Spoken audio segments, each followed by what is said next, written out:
In short, well, it's a film about a hair fetishist, and that's why it's called Splitting Hairs. It's about a guy in the 50s who is obsessed with hair, and we suggest the fact that this is an obsession that came from his childhood when he had to cut his mother's hair against his will. And we are with him later on in his life where he has a relationship with a woman and he can't quite relate to her or have any sort of intimacy with her.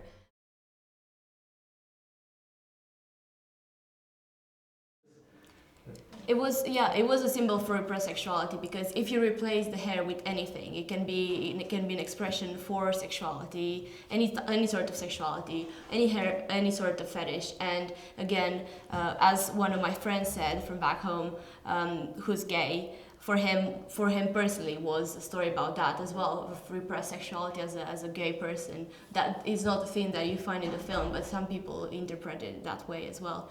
So it is about repressed sexuality, as you very well pointed out. And it's also about the fact that society has a certain impression about who's crazy and what makes a person crazy. And with this film, I wanted to say that everyone has a bit of it in them, and there's nothing that makes you crazy. The standards of society are not always right, and mostly wrong, and that majority, what's majority is not always the right thing, and that everyone in this film appears to be sane and then insane. So appearances are not always right.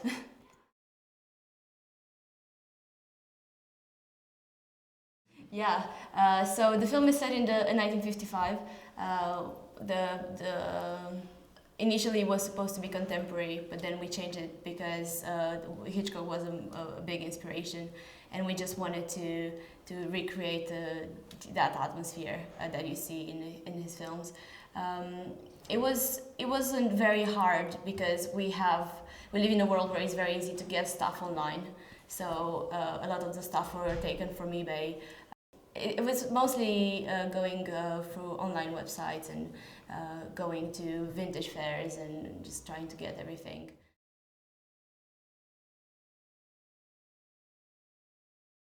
I would have loved to study film in Romania. The thing is, that's how I got into filmmaking, by meeting Romanian filmmakers. I went to Transylvania International Film Festival, and I met the main people of the Romanian New Wave, and it was all exciting. And then I wanted to go away and have a different experience and see how films are made in other places as well.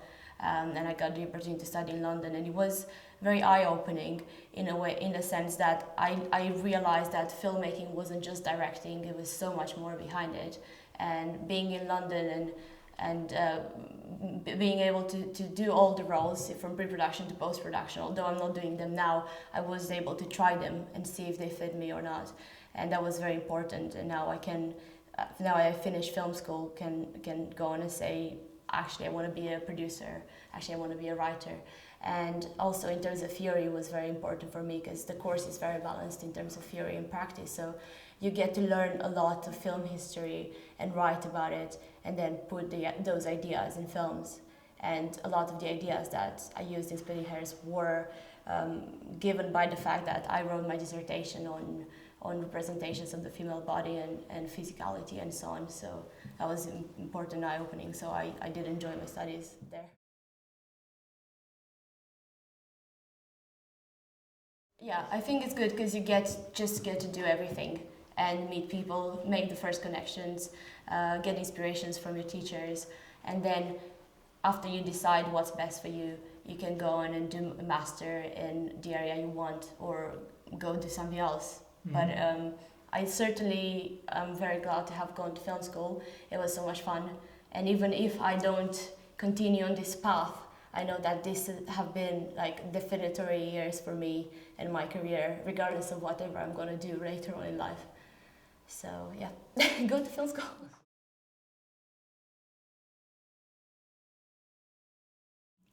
I think my main advice would be get experience in the industry as well. If you study film in school, also get experience in the industry at the same time, or during summer breaks and so on. Because when you graduate, it's important. People want to see that apart from going to film school, you've also had real life industry experience, and also make your own films, and without that much money, because what matters is acting, and for the film to look good in terms of for the set to look good in terms of realism and so on. So yeah, just choose cheap locations, choose good actors, and go there and make films. Even if they're not good, they will be one day, but they can't be from the start. It's just a matter of practice.